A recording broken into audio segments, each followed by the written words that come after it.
Yo, what is going on, everybody? I am back with another Keeping It Real podcast. It is your boy, Luke Vaughn. It is the host. I don't know if I'm your boy, but it is the host, and this is my podcast, so get out of here. And we got a very special guest. It's your boy, Aki Ant. Let's Squats. go. Squats. Squats. Squats. Squats. Oh, yeah. What's going on, buddy? How you doing? I'm great. Life is good. How are you? Not too bad, bro. First off, you guys want to check out any of Ant's vlog? I got to fix this frame. If you guys want to check out Ant's podcast, vlogs, and basically, vlogs and workout channel, that will be links right in the description. You can guys check that out. I got them. Yes, sir. Right in the description, so check that out. Actually, was on your podcast. I don't know if that came out yet. It has not. But yeah. What was your podcast name? The Aunt Isaac podcast. Let him remember it. Let him know, bro. Let him know. The Aunt Isaac podcast. So what's going on, bro? How you doing? Nothing much, man. I'm doing well. Rocking the oversized shirt because that's like the fitness wave.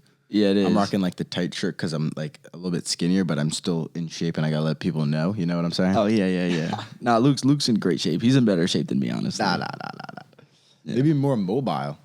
I'd say more mobile. I could get into some like yoga positions that you can't get into. Yeah, I because you're don't too do stiff cardio. and like freaking hitting the bench and shit. Yeah, How much do you bench? How much what's your workout regimen breakup right now?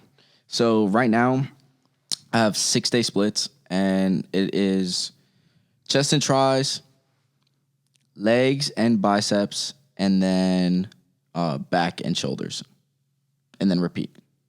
Okay. Do you have a rest day right after that? Sunday. Sunday's my rest day. Okay.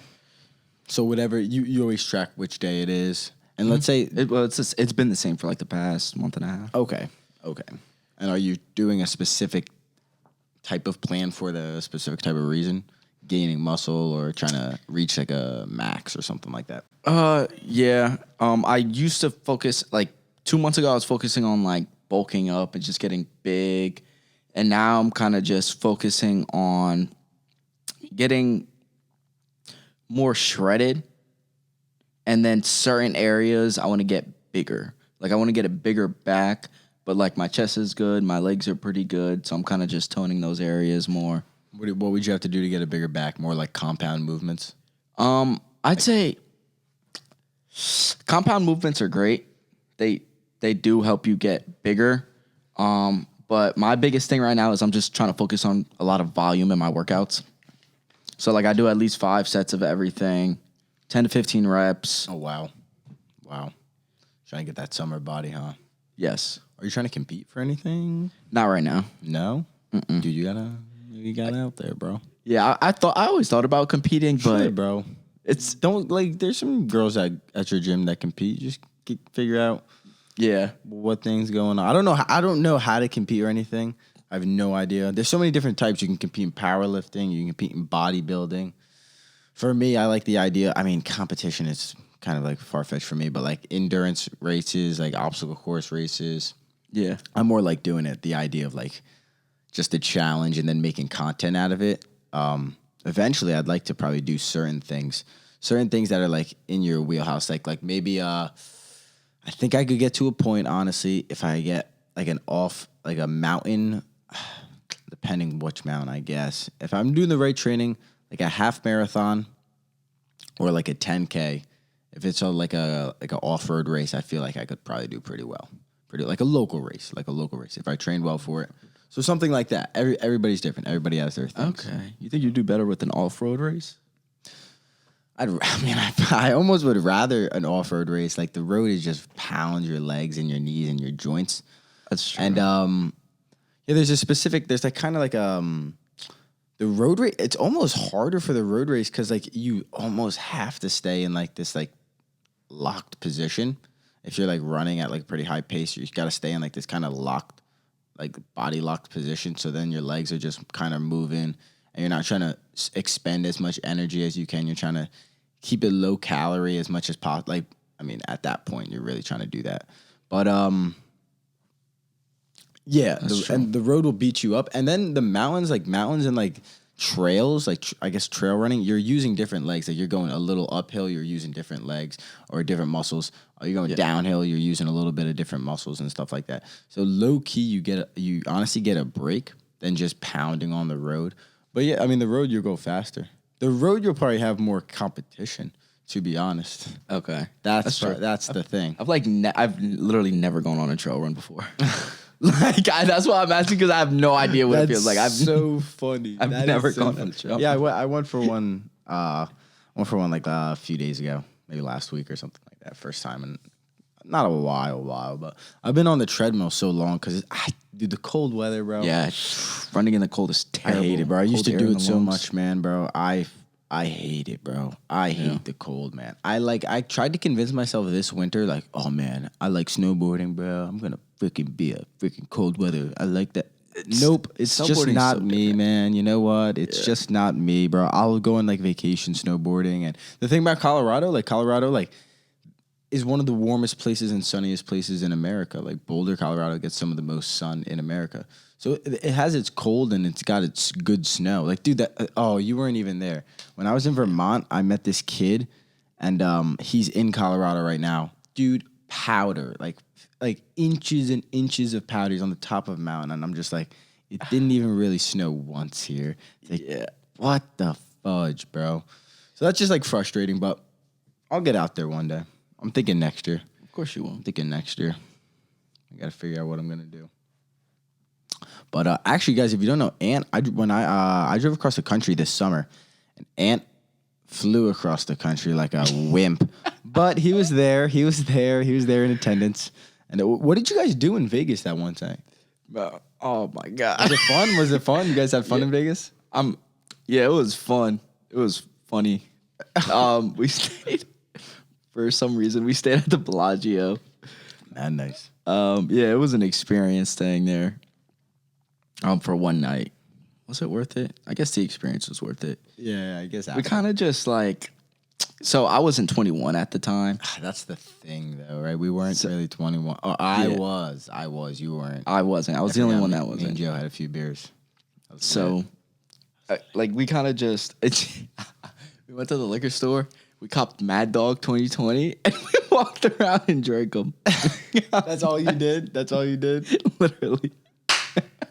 You guys stayed up mad late too, right? Yeah. Oh, you only live once, yo. That's lit. And we had gone to a dispensary too. Okay, that's lit. Yeah, you couldn't gamble. Do you even know how to play poker or anything like that? I can play blackjack. I know how to play poker. I'm not good at it. Yeah, I learned how to play poker. Still not very good at it. I would lose my money, but Texas. Yeah, Texas Hold'em. Yeah. I have a set. I bought a set for myself for Christmas.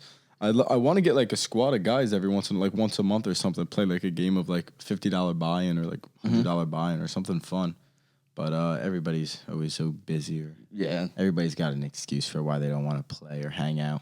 No one wants to hang out with me anymore, bro. What the heck? That's okay. All right, bro. So when did you start working out? When did this journey of exercise start? For the old Anais. When I started. What's your ethnicity? Aren't you? Let me guess. Because I think I already know. I don't think you do. Nicholas, I'm sure you don't. Cuban. A little bit, yeah. I think a little bit of Puerto Rican too, right? Yeah. Oh, more and Puerto Rican than Cuban. And Egyptian. Nope. Oh, really? Yeah. Oh, wow. Damn. Is it one of those countries? Mm-mm. Really? Nope. I swear I thought you had a little Middle Eastern in you. I just look like it. A little Arabic. I'm a weird mix. Okay. Another Hispanic country, South American country? One more.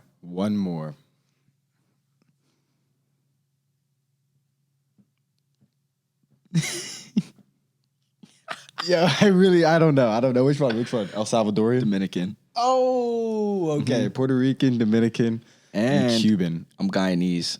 Guyanese. Do you know what that is? Yeah. That's a South American country, right? Mm-hmm.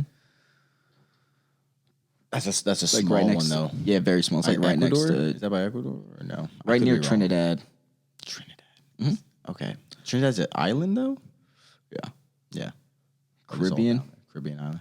So you're a Caribbean dude, I'm Caribbean. Bro. Yep. You're an island boy. I'm an island boy. Yeah, I'm straight Caribbean. Dude, you're a straight island. That's probably why I'm so energetic and stuff. I'm an island Rainbow. Have you ever gone out there?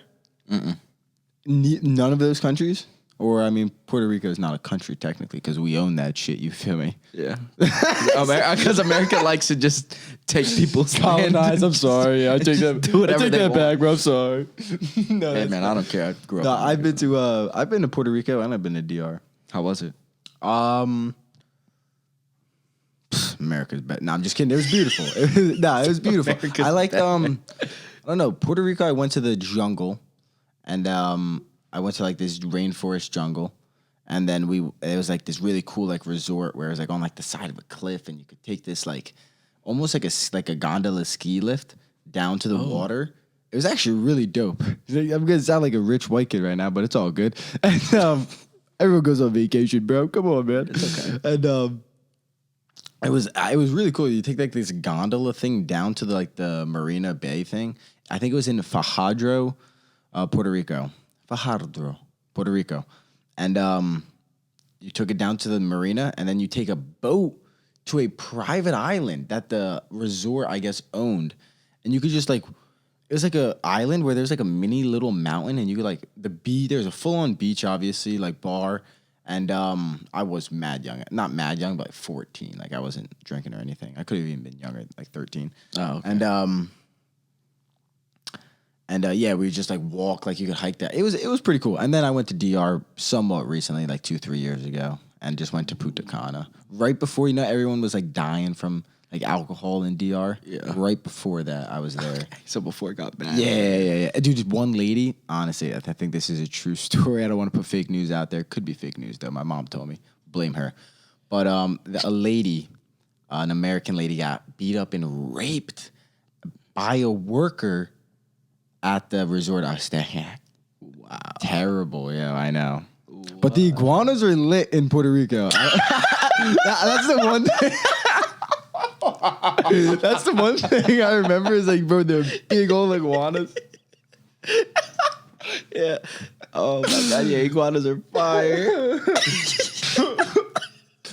Yeah. Oh my God. So have you ever follow up? No, that's what I was thinking though. No, but some of the iguanas are literally massive. They migrated to Florida, attacking the. Yeah, iguanas do get pretty big. We could say just like Puerto Ricans, but hold on, we can't say that one. All right, back to fitness. So you're not training? You don't want to train? Are we gonna do this Tough Mudder, bro? I challenged Ann Isaacs. Yeah. Just saying, I've been paying attention to it. I challenged Ann Isaacs and Braden Crispell, the musician. Check out that podcast. I doubt Braden's going to do it. I know. When I went to Florida for a month, I completely forgot. I know Braden's not going to do it. I know everyone's not going to do it. I low-key haven't signed up for it yet because, it's actually very interesting. So there's this comedian, Brendan Schaub. I'm going to have to clip this up. Brendan Schaub, call him. Tell him. Schaub, pay attention right now. I'm going to clip this up. Tough, you are performing stand-up comedy May 19th and 20th or something like that, May 18th and 19th. In Philadelphia, he's performing. He does things with Tough Mudder. The Tough Mudder Philadelphia is that same weekend, May 22nd or May 21st and 22nd. So Brendan Schaub, you have to do the Tough Mudder, Thick Mudder, baby. And that's what I'm waiting for. I thought he was going to do it because we have to sign up for a certain time slot so we can all be with like a squad together. You know what I'm saying? Okay. But yeah, I'm trying to do the Tough Mudder, spend like a little weekend down. Isn't it this month? No, it's in May. Oh, I thought you said April. No. It's at the end of May. Did I say April right now? No, before. Yeah, no. Nah. It was May. It was May 21st and May 22nd. It should be fun. Tough Mudder is supposed to be obstacle course races. You got like, I kind of want to do the somewhat difficult one. I think it's 15K, which is like basically like 9 miles, 9 point something miles. But it's like slow. Like you can walk some of it and stuff. Like the 5K is too easy. That's 3 miles, way too easy. That's more like a race. And the 10K is 6.6 miles. That's still a challenge. That's still a challenge for most people. That's more of my. That's more up your alley. My alley, yeah. Actually, really, the 5K is really up my alley. Bro, come on, bro. You're a fitness influencer now, bro. Come on. I'm an aesthetics bodybuilder. Are you looking to try to get like a little protein brand try to hit you up, yo? Because I know you're posting content now. Yeah, starting to post some content. And once you just keep making more content, you keep growing your following, I mean, the brands are going to want to come to you. Yeah, I actually you could hit up a couple. I hit up Bucked Up Subs because they do ambassadors, and I got accepted like in an hour. Oh, really? Yeah, I submitted my thing, and they accepted me in like an hour. But damn. Yo, I did Bear Performance Nutrition. I got declined. So, Nick, what the fuck, bro? What the fuck, dog? You kidding me right now, son? Keep going.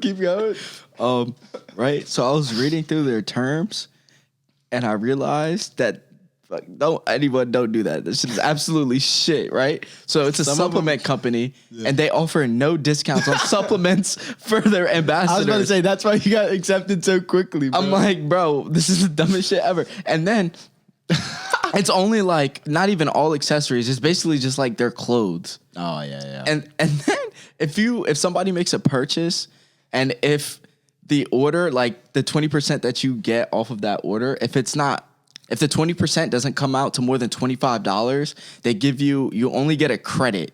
And the credit can only be used on their website. I'm like, bro, this shit is garbage. I'm not just helping. Like, what? Yeah. It's so unbeneficial for anybody. Trying to grow their brand. Yeah, no. See, like the good brands, like even Bear Performance Nutrition, they're a huge brand. They have like big workout like shows where they'll fly all the people out. A lot of the people on the team are, I guess, fitness influencers and stuff like that. So, or athletes and professional athletes and stuff like that. Yeah, but that's pretty dope. I think there's a couple local guys, right? Who are the local guys? Aries Nutritionist. Yeah. Local. Yeah, I don't know them. You know who I want to have on my podcast? I'm gonna probably hit him up. There's the one, isn't it Nova Lifts on Instagram? He does like a bunch of yoga and he does like calisthenic works and stuff. But he looks like I think he's like certified in all these different things, and he looks like a pretty smart guy. I think he does like ultramarathon. I think he did an ultramarathon pretty recently too, or maybe like he helped like I think he could have like helped a kid finish his ultramarathon because like so if you were to do like 100-mile race, that shit just sounds ridiculous. You could bring like a squad of guys and like the last 50 miles you can have like a pace setter or so like if you're trying to win it, you want someone to help keep you going fast and stuff because you're gonna slow down and get all like you're gonna get loopy and out of whack and stuff. Yeah, so then you want someone, and then you also want someone to kind of guide you in case you don't go off trail, in case you're like in case you're like kind of unstable or kind of like feeling like weak and shit. So usually you have like friends that come. Some people run with their dogs for like a solid like 10, 15, 20 miles or so. Jesus, depending the dog. Bro, it's like, pretty dope. Ultramarathon is like 100 miles. Not all of them. Not ultramarathon technically is anything over 26.2, which is the marathon distance. Okay. Where did the marathon come from? Me? Yeah. I don't know. I don't run. It's a lesson, bro. Come on, man. This is a world history lesson right now. Bro. I don't even look at the treadmill. You ask me where the about marathon the Olympics and shit, son. Come on, this is about ancient civilization right now, bro. In ancient Greece, there's some. I forget his name. I literally asking you the question like I'm some genius. I forget the guy's name, but I think in like he had to run from like Athens to some city, or had to run somewhere to Athens or something. So it might have not even been Athens. I could be completely wrong. But the distance he had to like run and like give somebody a letter, and the distance was 26.2 miles, and ever since then, it was. I think maybe he had to run to Marathon Greece or something like that. Something with ancient Greece and 26.2 miles. But technically, I think it's 42 kilometers. That's like, America always has to be different. The world uses what's it called? Do we use the metric system or we use the U.S. system? The world used the metric system, right? Meters. Yeah, I think what is it called? Standard. Yeah, we use the standard American diet, standard mathematics and shit. You think math is made up? You think math is a real thing? Or you think they just made up the numbers to find the solutions? So math guys like, hell no, son, you're dumb as shit. I think math is a real thing. Okay, that's a good answer. You're gonna lock that in. I mean, there's certain like, I don't know. You be seeing numbers in nature and shit like that. You be seeing numbers in nature. I forget what it's called. It's called something. Joe was telling me about it. I mean, hey. I've been seeing numbers in nature, dog. Yo, I swear to God, that shit real as hell. It's like, all right. Math is real. You think birds are real, or you think they're just the CIA spies? Dude, we live in a matrix. You think we live in the Matrix? Yeah. Well, what's your idea of the Matrix? Bro, nothing is real. Expand. What do you mean expand? Nothing is real, bro. This shit is bro? all produced. AI intelligence. You think AI is going to take over, bro? You be seeing... not really. I don't think so. You think so? Wow, that was very confident. That was very optimistic. Fair enough. Wow. All right, ladies and gentlemen, don't worry about anything. Yeah. You don't think they could take your jobs? Like, what about going to Acme and you just check out by yourself now? Certain the jobs. Little old lady or the young kid or the grown adult that probably needs to get a new job. It'll take certain jobs away. Yeah. Yeah. Not every job, though. No, but some of the low-skilled jobs. Yeah, yeah. That is, like, sadly, low-key, that's, like, the majority of the American workforce. Oh, yeah, that's true. If you low-key look at it in a large scale. Maybe that's not true. I guess everyone should pick up a trade. Yeah, dude, trades. Whew, my gosh. Apparently, like, I was reading that back in the day, in, like, probably, like, the 60s and 70s, which is not that long ago, I think coming out of high school, if you wanted to, you could come out of high school with a certified trade, and you could have like auto body shops, and you could work at like, you know, like in what's the movie Grease, where they're working on like the freaking Go Grease line, and they're building the car in school. Like that's real. Like they really had auto body like classes in school, and not just wood shop for an elective, but actual carpentry class. And now they took all those resources away because they probably had to give it to like freaking the military or some bullshit. They probably had to give it to some foreign country. Probably had to give it to freaking Cuba for some bullshit. I don't know. I don't know. I think that time's gonna come back. I mean, it needs to in the next few decades. Man, that's very optimistic too. I think so because that's what we need. You think about it. We do have like a lot of new technology coming out, and I do think a lot of those lower, like we just said, like the lower labor jobs can easily be replaced by artificial intelligence, right? When then that starts happening, people are going to have to look for other opportunities. And low-key trades are like probably like the easiest kind of like skilled labor to get into. Yeah. Like you could just, because especially like now, right? Like just for instance, like right now, like it's very hard to find people to work or that know anything. So contractors will hire like anybody just to have hands on deck, right? So once these other jobs start getting taken out, I think people are going to have to start looking more towards things like that, like the trades. And it's really not hard to pick up a trade. It's very simple. No. I mean, but that goes into a deeper concept, like how hard is it to understand or get told or plan out what you're going to teach a class of 10-year-old kids rather than you're more just babysitting 10-year-old kids.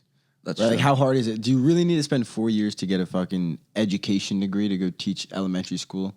Like, are they teaching that complex of material? No, they're not. They're really just babysitting for the most part. Yeah, they're teaching them the ABCs. And do you need to spend 4 years of college in that? Like, that's such a waste of 4 years. It's insane the way this system's. College is a scam. Oh, dude, it's terrible. I don't blame someone going to college at all, but the way it's like made is just like, right. You spend 2 years doing what, prereqs or some shit that doesn't go towards your degree or anything. Most people, I mean, not most people, but a lot of people end up changing their major or transferring. They lose so many credits in the process of doing that they basically just restarted by the time they're 19, 20 years old and stuff. Yeah, why does it cost $60,000 to go to school for a year? Not every school, but some schools it does. Some schools it does. Or what, on average, what, like 20K, 30K? On average, I would probably say like 20K. That's ridiculous, 15 to 20K. For 1 year? Yeah, I mean, teach you the same shit. And then like rent and stuff like that could maybe include rent. You could say 15K is including rent, but it could also not be. It including could just rent, be depending tuition. what school you're going to. Yeah, you know, like, it's crazy. It's crazy, man. It is wild. And then like, I don't know. So like right now, this is what I'm learning right now. I'm trying to find someone that's really well versed in the specific idea of minimum wage, because I'm starting to get to there's a lot of different economic theories, but I'm starting to lean towards the idea that we're still living in it today. Like Phil Murphy's trying to pass, I think if not already did pass, it's going to go into motion soon, that the New Jersey minimum wage, I think because he just got reelected, he almost lost. Should have probably lost, but I don't know. But I don't know. But he's gonna change it to 50. He's gonna try to change it to $15 an hour. And there's so many arguments for either side, but I'm starting to lean with even any minimum wage requirement. Like the more you're restricting businesses, the more the federal government and big government is going to step in and get involved and restrict businesses from hiring people and force businesses to pay an employee a certain amount of money. I think there's only so much like upside from that, you know? Like, Yeah. Like, and then you got to think about it like, how can I begin the conversation? Minimum wage isn't, usually these jobs are very low skilled jobs, flipping patty, something like that, right? Nothing wrong with that if that's all you can get. Usually a minimum wage job, a person's working a job because there's probably no other better job that they can get or that they feel confident in getting or applying themselves to go get, right? Yeah. I think that's a valuable statement for anybody. You got to hold yourselves accountable at that point. And when it comes to these minimum wage jobs, $14 an hour, you're now raising, let's just use 15 because that's what New Jersey wants to do. Raising someone from, let's say, $7 an hour, right? You can't afford anything on $7 an hour. Nope. You raise it to $15 an hour. You now make a little bit more money. The employer is probably going to cut hours or stop hiring, and this is statistical facts. Employers stop hiring as many employees because they don't want to pay you and I both $30 for 2 hours when realistically I could probably just overwork myself and get the job done for both of us. Mm-hmm. But because he's forced to pay us a higher wage. So now you're out of a job. I make a little bit more money. You're out of a job. And in the next few months and years, the value of the dollar goes down because you're giving the lowest skilled skilled workforce more money. You're giving them more value. You're literally just inflating their value. Forget the dollar. You're inflating the low skilled workers' value.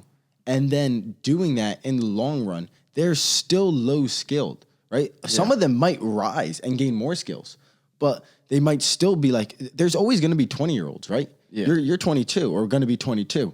Yeah. Someone's going to be 21 and someone's going to then be 21. What's the kid that's like, there's always young kids underneath us. There's always going to be kids in that low skilled workplace. So raising the value of it is just going to eventually have to force the value to go up in every other workforce. So then that just causes inflation. Mm-hmm. And it's like, that's kind of like a simple concept. It's really not that complex. Yeah. But that's kind of what we do. And it's like, and I think it's very like utopian. And I guess it is very liberal. I guess it is the idea of like a liberal, like you want to help people. This guy's struggling. He's working 40 hours a week and he still can't pay his rent and he still can barely buy food and stuff. It's like, I feel for that guy, right? Like that sucks. We don't want that to happen. Yeah. So what can we do as a government to help this guy?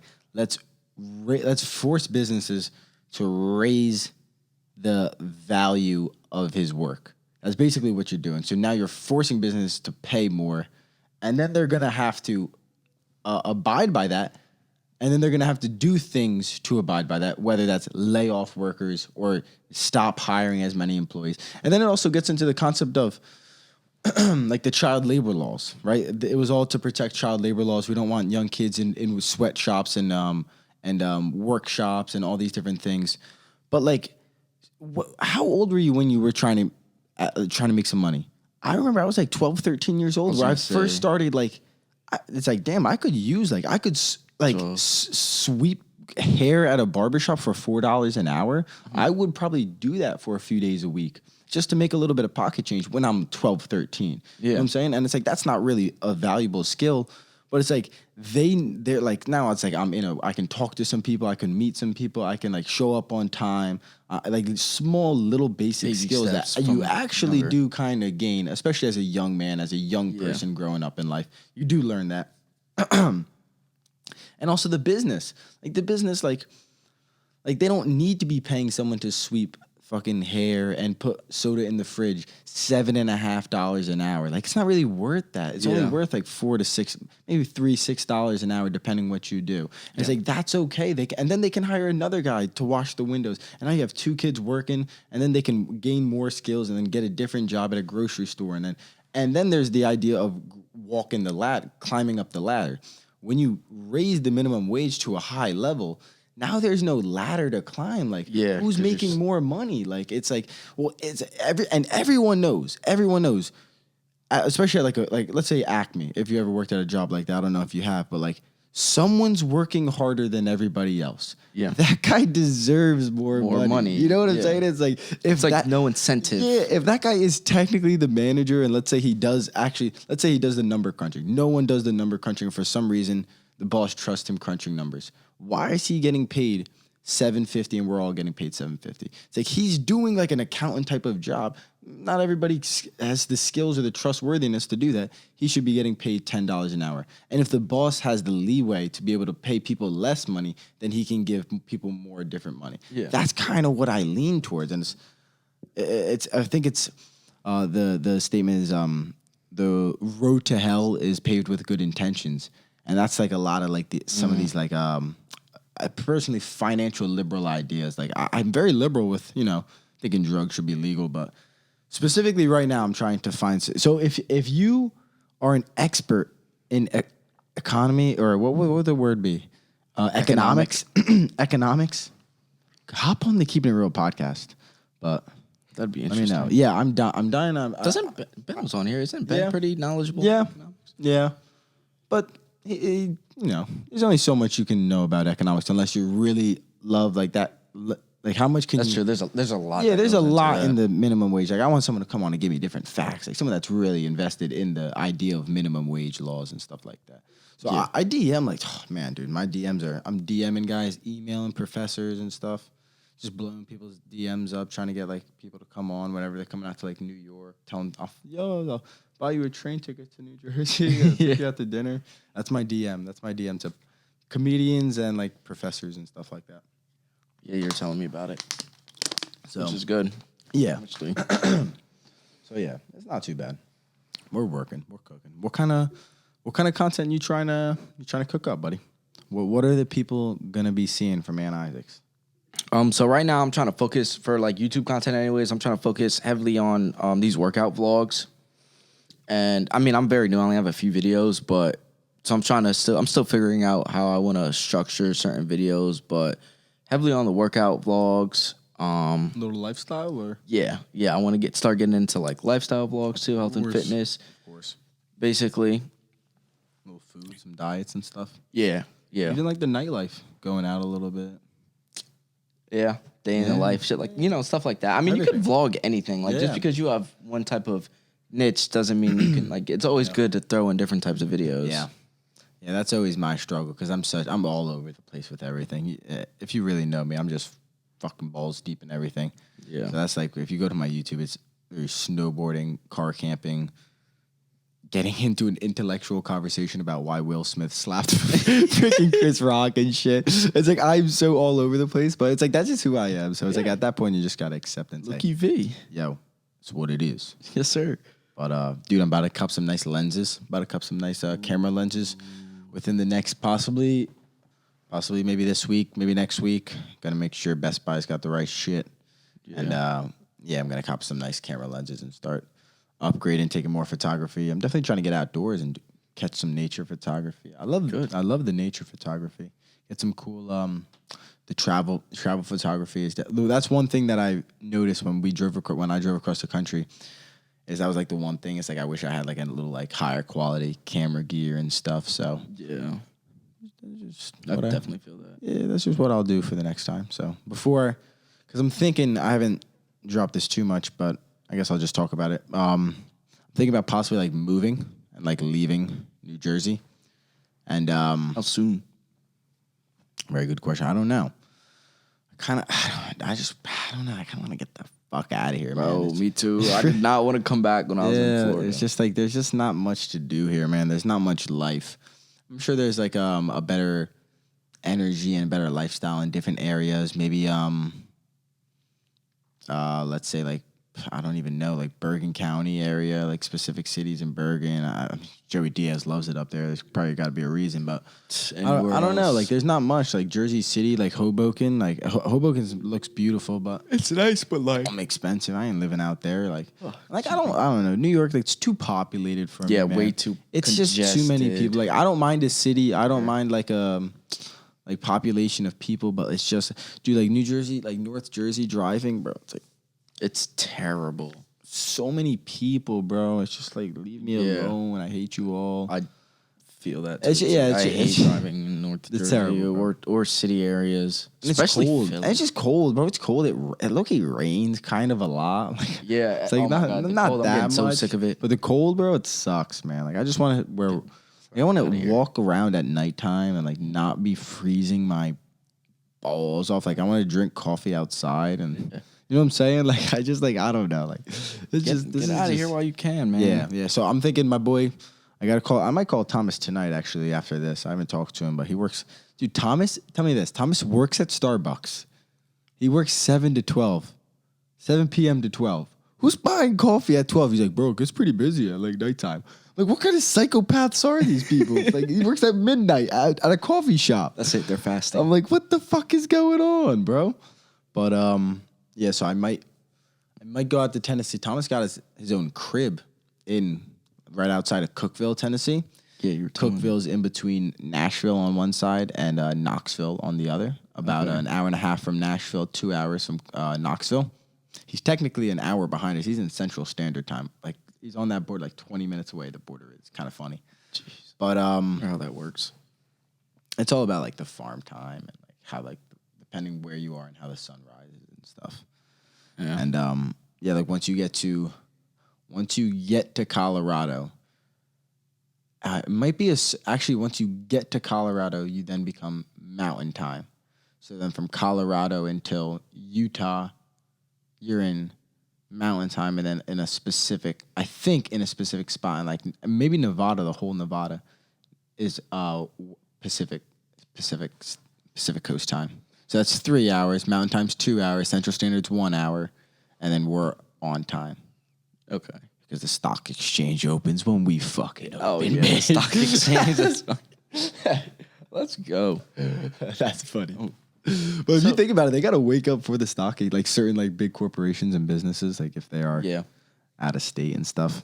But yeah, so like I'm thinking about maybe moving out there. Like Thomas goes to school down there, so he goes to Tennessee Tech. Oh, he does? Yeah, he goes to Tennessee Tech. He's going to be like a finance major. He'll probably end up getting like, some relatively good job at some fucking business. I don't know. He hasn't thought about it yet, but that's a nice little major to fall back on for sure. Finance. I think he wants to do real estate too, so I want to keep motivating Tom. He won't even watch this piece of shit. Tom, watch this, bro.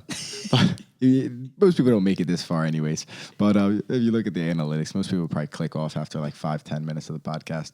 You'd be surprised. I don't blame them. Most people have what is it? The attention span of a fish? Of a squirrel? Yeah. Of a squirrel? Okay. Squirrel I think is better than a fish. Yeah. Because a fish, no, honestly, fish probably have us better. Because a squirrel like is on a tree sometimes and just like starts twitching. A fish sometimes will just stare straight and be like, yeah, human beings, man. So yeah, me and Thomas think he works at Starbucks now. So maybe he was looking at getting a job at a bank or something like that. So if I can upgrade my photography lenses, then I could do a little bit of freelance photography down there, do a little bit of networking. I could get like a little simple job, do some photography, network, have some podcasts. I definitely want to do I've been DMing like a lot of guys, like maybe like produce somebody's podcast or like a comedian, like help them with the podcast production, edit it, get it on their platform, and help them with the RSS feed and stuff like that. Like, you'd be surprised how many like 40-year-old like successful comedians have no idea how to like really kind of use a camera. But it's like, and I just need them to answer my fucking DM. It's true. Well, it'll break through eventually. Exactly. I'm out there. I got the business cards. Resistance overcomes resistance, my boy. Exactly. Just put myself in the position to keep traveling to some of these places, link up with them when they're out East Coast and out and stuff like that. So we'll see. That guy Brendan Shaw, I'm gonna have to go to. I low-key might have to go to his show in Philly. I'm gonna have to pull up on him, meet him backstage, give him the whole business card. I'm gonna have to give him the spiel. You know what I'm talking about? Did you see that video? There was like a dude at some conference and he like stood up and was like screaming at Elon Musk to hire him. Oh yeah. You know what I'm talking about? Yeah. But hey, you never know. He might check out your channel or something like that and be like, "Oh, this kid looks cool. He's on it. He posts." You never know. I know. Check out the tube. Check out the podcast. Got it all going. So yeah, definitely. I want to have Rob on the podcast within the next few weeks. So get that going. Maybe probably within the next like week or so. Honestly. Yeah. And then I'm gonna have this professional runner, ultra marathon runner on Monday of next week, maybe next week or the week after or something like that. April 11th, having him on. So get that Zoom call. And you're doing it through Zoom? He lives in Utah. Out in the mountains of Utah. Bro, just get him a train ticket here. Train? he's like, if you want to fly me out there, and shit. I was like, I can't afford that. I was like, I appreciate you wanting to come though. I was like, that's dope though. But so definitely get him. I want to get some small comedians and stuff. But we're cooking. Just want to have some more people. Just have some better conversations. I'm reading so much, dude. Right now, I'm just trying to read. Just have good conversations.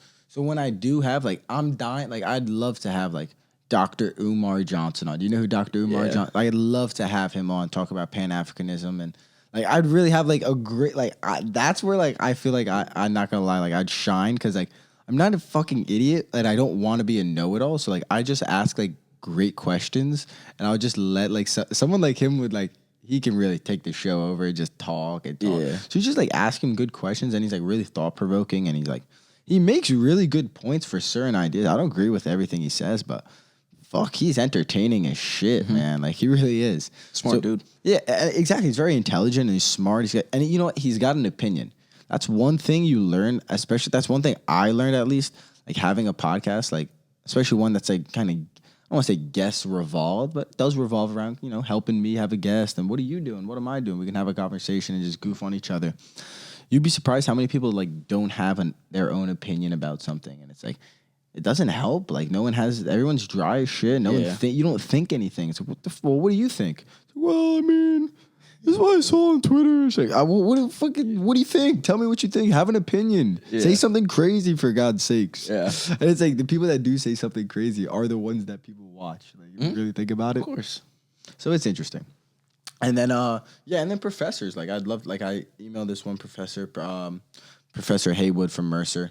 I emailed him, hasn't replied. It is midterms week, so I fucking understand these guys. You got to get more of the professors that aren't even working right now, the old guys that are retired. But and I'm also willing to travel. So if I do travel to Tennessee, I'm gonna do a lot of networking in Nashville and try to do as many podcasts with people in Nashville as I can. And I think what I'm going to do is try to set up within the next few weeks, once I finish fully building my little financial base, I'm going to probably invest in the right equipment to be able to, if I need, how technically I could do it, but I want to do it a little bit easier than the way. Because do you watch the podcast $1 Million Worth of Game with Wallow and Gilly the Kid where they I've seen interview all the rappers and stuff? Well, the cool thing about that podcast is they kind of go to everybody's hood or the studio, where they go to everybody's they go to the rapper, and they pull up with all the studio gear. They have the same. They have the same exact, I think, Roadcaster and stuff. And I could do that, but that's a whole entire thing. If I'm backpacking or something like that, that's a little infeasible. So I do have to figure out a way to be able to kind of podcast on the go, and that's kind of what I want to do. I kind of have an idea. I just kind of, I just need 2 microphones to be able to possibly plug into the DSLR microphone, think I've seen some YouTubers do it, or I might not even need that. I mean, what if you got one of those like directional mics that you put on top of the camera? Oh, I have that, and I could do that. I could very well just do that. But yeah, exactly. I could very well just do that. Yeah. That's probably the best case scenario. But the microphones, bro. People love the mics, bro. People do. The human brain loves the microphone.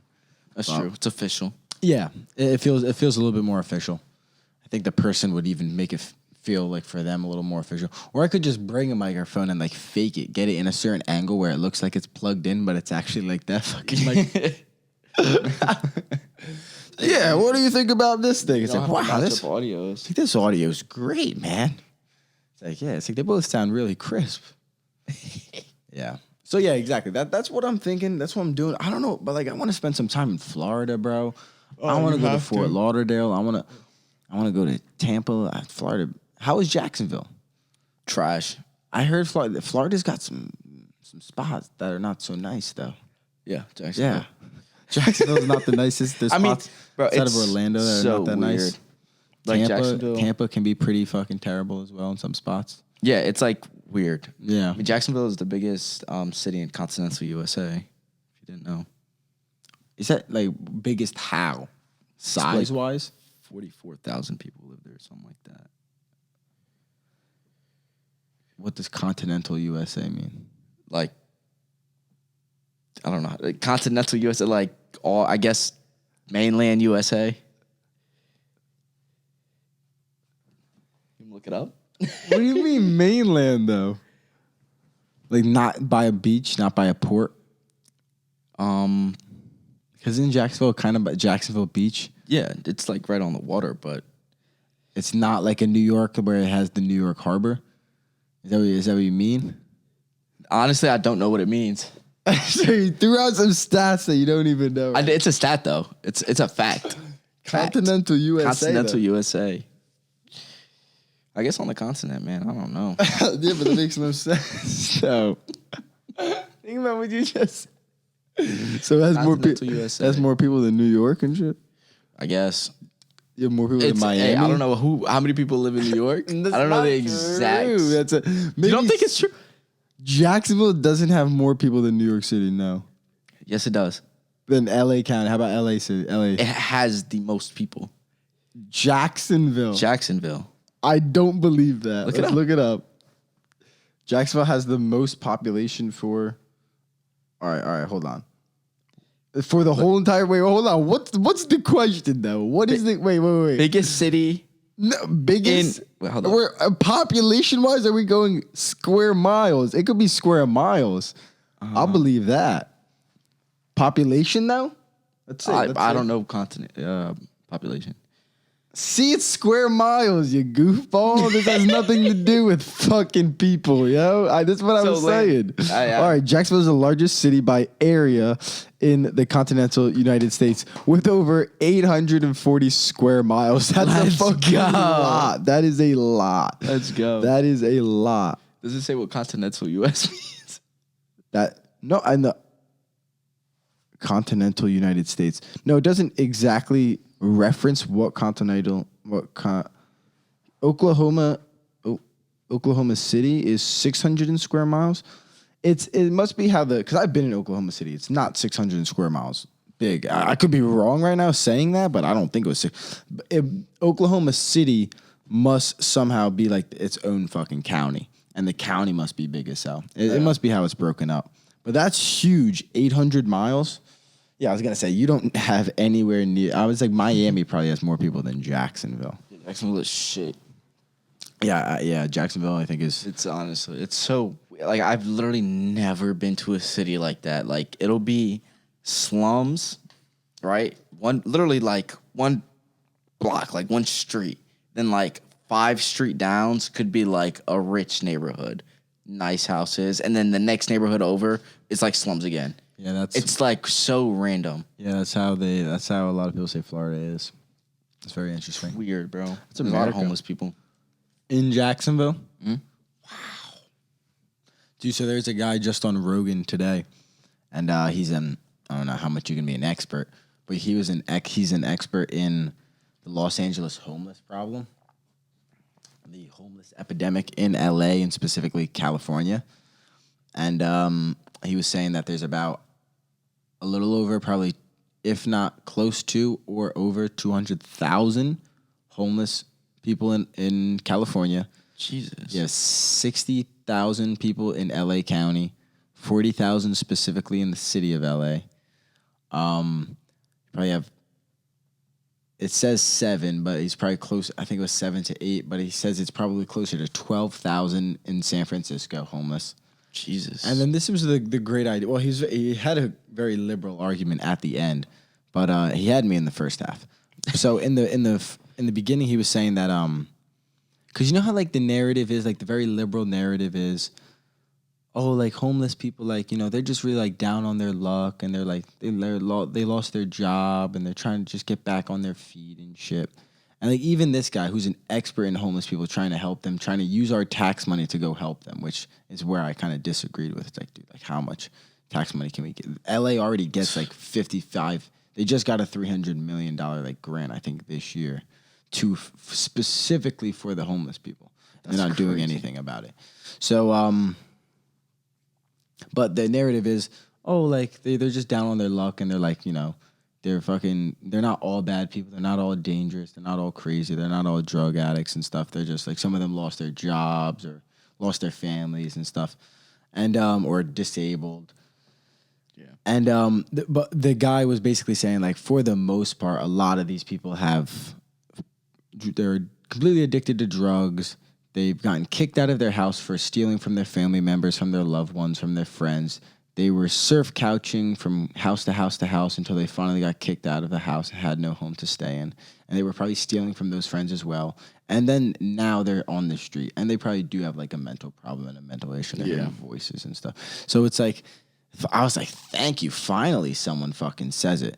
But then he was like, then his answer to that, like the solution would be to have, basically he said, I don't want to put words in that, but he basically said to have like a government implementation of a systematic way to get these people on a system where they can get tracked for how well they do on if they're on and off drugs or if they're getting a job. And it's like, dude, why am I going to give millions of tax dollars to go help this guy that probably he wants to do drugs? Like, and then that's the argument. Then there's a real conflict of like, what is addiction? A lot of people, like doctors, people say it's a pure genetic disease and you were born to be an addict and you were born like that. I don't really know how true that is. I read someone like Dr. Carl Hart, who is a black professor, and you know, because like, it's so interesting. It's so interesting. But he comes from the argument of like addiction, like that is not the case. Most addicts are on drugs because they're poor and they hate their life situation, and he's a scientist too, so he's like the science, and he's done all these drugs. He's done heroin. One of his favorite drugs is heroin. I'd love to talk to these guys, bro. Like, you should see my DMs. I've been trying to DM these guys. I'm telling you, Dr. Carl Hart, come on my podcast, bro. Please. I read your book, man. And but his argument, like the idea of like a mother that does drugs with a pregnant baby in their system. Like you ask any mother what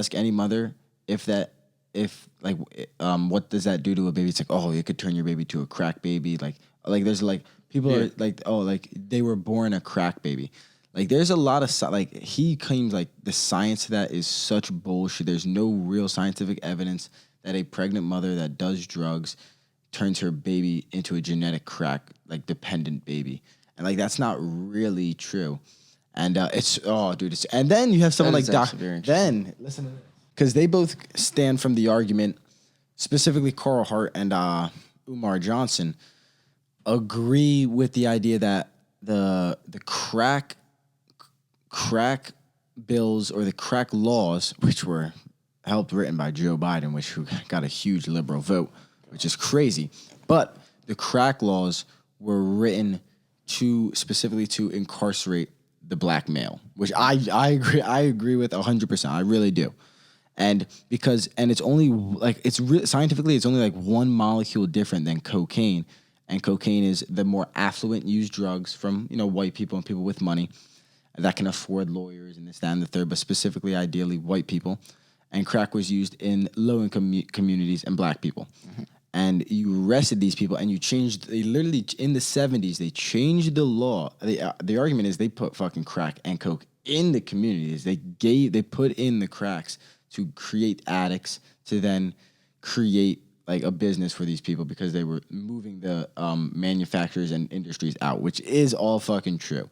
And you take their business and then you give them an illegal business. What are they gonna do? You need to feed your family and stuff. It is what it is. And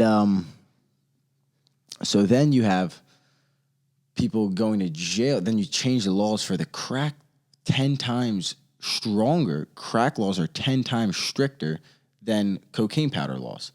And so then you're locking people up for life, or 10 times the amount you would of someone that gets caught with cocaine. Then you have the three felonies, three strikes law, right? You get caught with the 3 felonies, automatically that's 3 strikes. That's a life sentence. I did not know So, oh yeah, who wrote that bill? Joe fucking Biden, dickhead. So, dude, I swear to God, you can't make this shit up. I'm telling you, I wake up in the moonlight screaming. I do.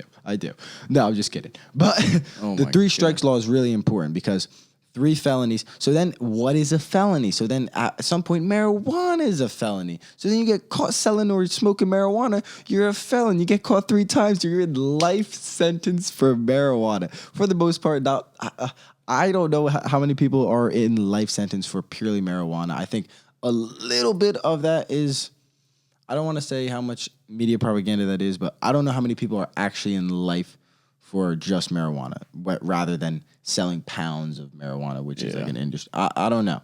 That's a good argument.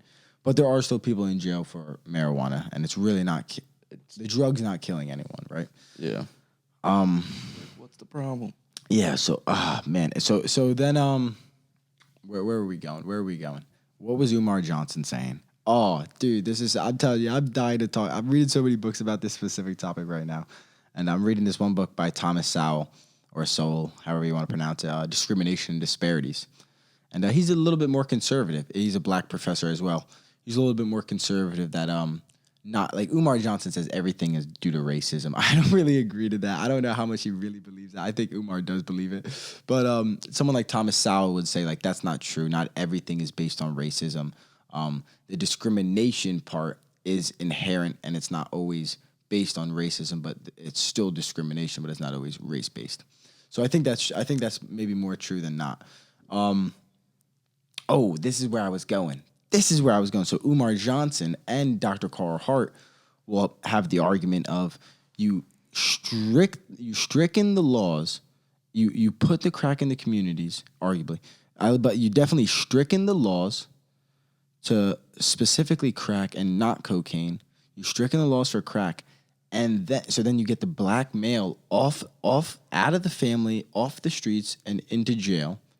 So now what you have is young kids, and now you have an epidemic right now with young black males getting prescribed and getting diagnosed with ADHD and mental disorders and behavioral disorders, when in reality they don't have probably any discipline or any father figure in the household, or they're guidance, or they're just hyper excessive in a class and they're bored to sit in a classroom for 7 hours straight. And it's not just black boys.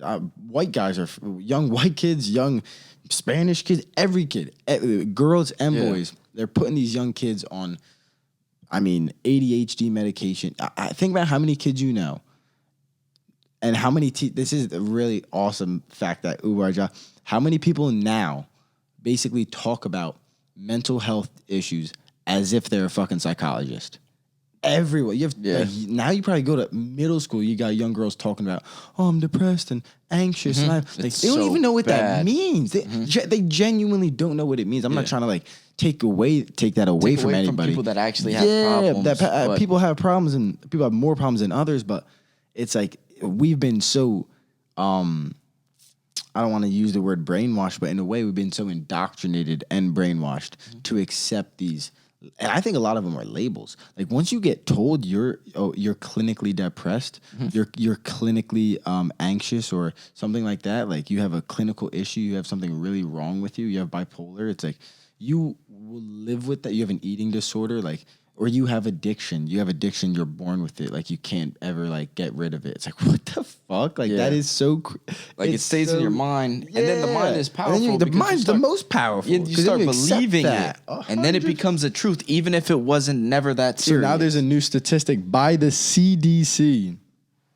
The second highest death of COVID was from stress.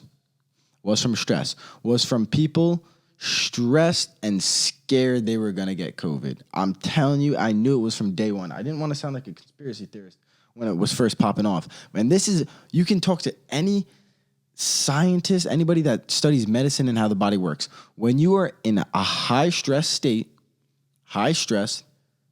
your body releases cortisol, right? Cortisol is good for you. It's a good hormone in that situation. In a long-term state, you don't want cortisol to be released that often and in a long-term state because it then diminishes your autoimmune system. It diminishes a lot of different things, but specifically your immune system. And it makes you weaker. And when you're living in a fear of like, genuinely, people probably still live like this. I mean, the average person, no, but in the beginning, a lot of people were like, if I go out and get the mail, am I going to get COVID? I got to wear a mask. Some people genuinely think that. And to actually be that scared, like that scared. All the time. Your body's releasing cortisol on a level that's unhealthy, genuinely unhealthy. And I've never heard one scientist or one doctor talk about that until the CDC came out and certain people started pointing to ideas. But Luke was just a crazy fucking conspiracy theorist. It's like, no, this is science, motherfucker. Sure. Follow the science. But yeah, very interesting. I think that's very interesting. So yeah, Dr. Umar Johnson, and I'm ranting and raving, but I don't even give a shit. Yeah, but they love to talk about how the pharmaceutical industry has gotten into the school and everybody's depressed. Everybody needs. And how do they solve teachers? It? And then you have young teachers, right? Young teachers telling a young boy, like a young female teacher telling a young boy, or an old female teacher, whatever, a female telling a young boy that has all this testosterone, go through all this puberty, that he can't sit still and he probably has a behavior or attention deficit disorder. What? Attention deficit hyper disorder or something like that. It is insane. It's like, no, you're not supposed to sit at a desk for 6 hours. That's basically torture. It's almost, when you really look back at it, like as of like older now. The school system is built, bro. It's built like a prison. It is prison, bro. Tell me senior year was a waste. Senior year is a waste of a year. It should be like 3 years of high school, 3 years of middle school, a few years of elementary school. Get in, get the fuck out. Get cert. It's such a waste. Because you only need like 3 classes. You only need 3 classes, and then all the nerds are like, "Oh, I gotta freaking take all these classes and shit." Like, shut up. All the systemized people. Yeah, it's like, I gotta go to college and get my GPA up so I can suck off my fucking CEO and for the rest of my life. Yeah, and literally suck him off and get a freaking upgrade. And I'll go marry him. No, literally suck him off and marry him. I don't blame people for getting in a secure job, but comfortability, bro. Yeah, but most people, people, you're trained. People are trained. Like, you understand, people are trained to be a worker from like 3-4 years old when they first start school. Yeah, like the limit on creativity is ridiculous. It's just like, you can't. No, you have to do what I tell you when I tell you to do it. If not, that's wrong. You're bad for that. So then you start lacking creativity. Your mind stops working in different ways that it shouldn't. You could become less stimulated. Your brain, you don't use certain parts of your brain, and over time, you just get like black and white almost. You know what I mean? Yeah. Like by the time you graduate college, bro, people don't know anything about starting a business or turning a hobby into a full-time job. They're already in it. You know what I mean? In the race. And then I don't even want to call it the rat race because it is like a cliche, like kind of like thing, but it is true. It is true. Like by the time they're 22, graduating college, like you probably somehow bought a car or got some shit that you shouldn't have got, or in $5,000 credit card debt. Most of these motherfuckers are in, or you're in $100,000 student loan debt. Why can you get like $250,000 worth of student loans at the age of 18, but you can't buy a house? That's criminal. Isn't that ridiculous? That's financially raping the young generation. It really is. You're financially raping young adults. They are. And like people don't even realize it because it's so normalized. It's so normalized. Go to college. And you know what? Student debt, take out loans. Low key, bro, I think people do realize it. And I think people realize it. And we're in this weird dynamic where this is actually, how many men do you know that don't go to college? Like young men do you know that don't go? There's a big thing. There's young men are going to college less and less every single year. Women are going to college. Black women per capita are the smartest people, most educated people in America right now. Black women. Black women are also, and Umar talks about this, black women are the only people in America to out-earn and out-educate their counterparts. But soon, it'll be very interesting to see how many whites or Hispanic males are going to be going to college, especially with the fact that they keep teaching everybody, like white men, they teach basically anti-white genetics, anti-white biology, or not white, anti-male biology. Well, they also teach anti-white shit, but they hate on white people, they hate on males, they hate on even females. That soon the feminists are going to come out because they say like gender, they start teaching anti-science. They really do. They start teaching anti-science, anti-biology. You have professors of Harvard that are getting shut down when they come out with studies and scientific journals and all these different books. It's so fascinating right now. But college, like, and then Jordan Peterson, you can look like these radical ideas of there's no such thing as gender. Gender is completely fluid. You can pick whatever you want. You can be an interracial, transracial gender, transgender. It's like these ideas are stemming from college universities and indoctrinating young kids to just accept anything without even looking into it. You have kids that have no idea what they're talking about Donald Trump's a pure racist. It's like, okay, well, why is he a racist? Yep. And you can't, if you have an opinion, tell me why he's a racist. It's like, all right, that's your opinion, that's fine. But if you can't tell me why, it's like, and it's not just Donald Trump, it's everything. It's like, okay, a woman can be pregnant. Tell me why. It's like, that's an asinine argument. You have people in college that will tell you, well, like a man can probably get pregnant, like if the situation's right, a man can be pregnant. It's like, that's scientifically not true. It's impossible. You can read books about it. Bro. It's like I have, and it's like it's very frustrating. People are getting their opinions confused with facts and biology. But the problem is, college is now teaching people what to think instead of how to think. There is no such thing as gender. Not look at the facts. This is what gender is defined as. Now you can decide how many genders there are. It's like, well, if you give them that option, they're all going to basically come to the same conclusion. And the one person that is with this radical conclusion, everyone's going to be like, bro, you read the same shit I did? And they're like, I'm going to have to reread that shit. It's like, oh, yeah, no, you guys are right. Because, like, there's these radical ideas are just so off. They're so off. It's crazy. But, I mean, you need people with different ideas and different viewpoints. But specifically, college has been a birth hole for like radicalness, anti-American, anti-male, specifically anti-male. It's all like pro-female. It's so interesting. It is so interesting.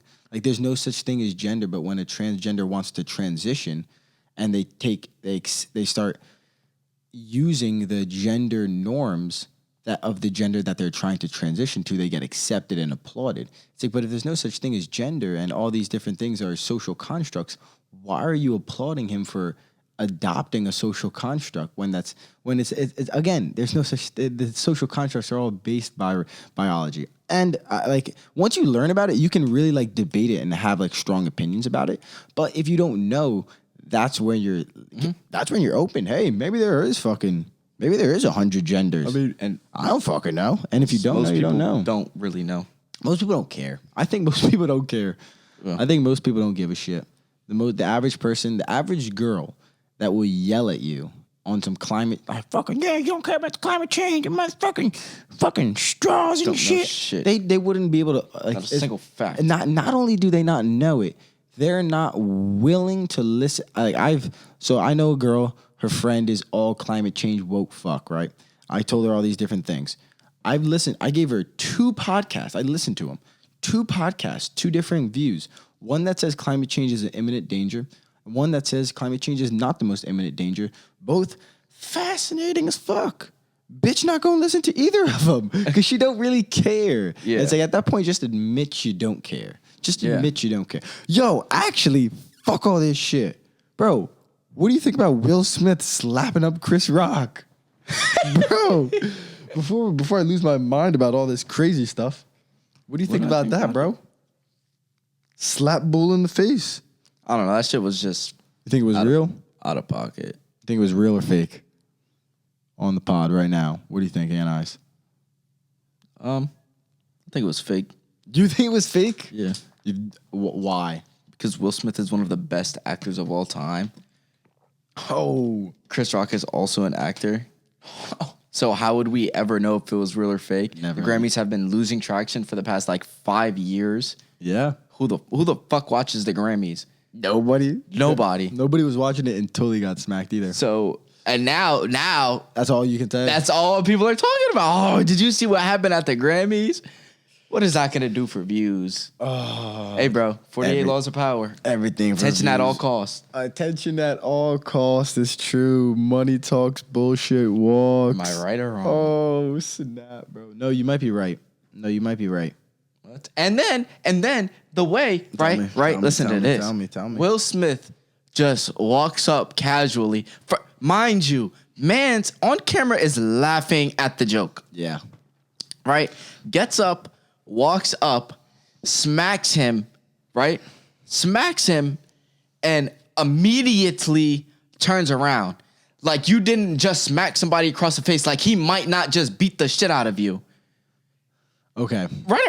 No, you're if right. If you smack somebody, you're immediately turning around and just walking off. And you got balls to do that. No, it's all eyes on you. Like, he's probably going to hit me back, right? At the Oscars, though, you probably think he's not going to do. So, did you watch my video? Did you watch my breakdown? No. You just fucking commented? Huh? Bro, you should have watched my video. I think I watched the first 2 minutes and I watched the full bro, thing. it got good, bro. It gets so good. It's low-key deep. Okay, I'll tell you why it's deep. I think it's real. I think